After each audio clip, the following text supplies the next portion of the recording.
TDP MLC అభ్యర్థులను ప్రకటించిన నేపథ్యంలో కార్యకర్తలతో పిఠాపురం మాజీ ఎమ్మెల్యే ఆ పార్టీ నేత ఎస్వీఎస్ఎన్ వర్మ సమావేశమయ్యారు.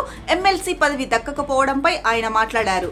రాజకీయాల్లో కొన్ని ఇబ్బందులు ఉంటాయి. నియోజకవర్గ స్థాయిలోనే పదవులు విభజించాలంటే మదన పడతాం. అలాంటిది రాష్ట్ర వ్యాప్తంగా పదవులు ఇవ్వాలంటే అనేక ఇబ్బందులుంటాయన్నారు. ఆ పరిస్థితులను అర్థం చేసుకుంటాం. టీడీపీ అధినేత సీఎం చంద్రబాబుతో 23 ఏళ్ల ప్రయాణంలో ఎన్నో సమస్యలపై పనిచేశాం. చంద్రబాబు, మంత్రి నారా లోకేష్ ఆదేశాలకు నాతో పాటు నా కుటుంబం, పిఠాపుర నియోజకవర్గ టీడీపీ కార్యకర్తలు కట్టుబడి ఉంటారు. పార్టీ కార్యకర్తల కష్టాల్లో తోడుగా ఉంటామని వర్మ తెలిపారు. కాగా ఎమ్మెల్యే కోట ఎమ్మెల్సీ అభ్యర్థులుగా టీడీపీ నేతలు బీటీ నాయుడు, బీద రవిచంద్ర కుమార్, కావలి గ్రీష్మ నామినేషన్లు దాఖలు చేశారు. అసెంబ్లీ ఆవరణలో రిటర్నింగ్ అధికారికి వీరు నామినేషన్ పత్రాలు సమర్పించారు. ఈ దఫాలో మొత్తం 5 ఎమ్మెల్సీ స్థానాలు ఖాళీ అవుతుండగా ఎమ్మెల్యేల సంఖ్యాబలం దృష్ట్యా ఎన్డీఏకు అన్ని స్థానాలు గెలుచుకునే అవకాశం ఉంది.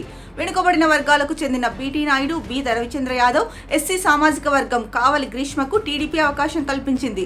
ఇక జనసేన నుంచి నాగబాబు, బీజేపీ తరఫున సోము వీర్రాజు అభ్యర్థిత్వాలు ఖరారైన విషయం తెలిసిందే. ఇప్పటికే నాగబాబు నామినేషన్ కూడా దాఖలు చేశారు.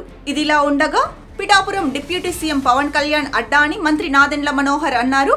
ఎమ్మెల్యే కోట ఎమ్మెల్సీ అభ్యర్థుల అంశంపై నాదెండ్ల మనోహర్ స్పందించారు. పిఠాపురం మాజీ ఎమ్మెల్యే వర్మ సీనియర్ నేత. ఆయన అంశం టీడీపీ అంతర్గత వ్యవహారం. వర్మకు చెక్ పెట్టాల్సిన అవసరం ఏముంది అని అన్నారు. ఇక ఈ నెల 14న సాయంత్రం 4 గంటలకు పిఠాపురం మండలం చిత్రాడలో జనసేన ఆవిర్భావ సభ నిర్వహిస్తామని తెలిపారు. పిఠాపురం ప్రజలకు కృతజ్ఞత చెప్పేందుకే ఈ సభ ఏర్పాటు చేస్తున్నామన్నారు. సభ పూర్తయ్యాక పారిశుద్ధ్య బాధ్యత కూడా మేమే తీసుకుంటాం. పర్యావరణం గురించి ఏ పార్టీ ఇంతలా ఆలోచించదని నాదెండ్ల మనోహర్ అన్నారు.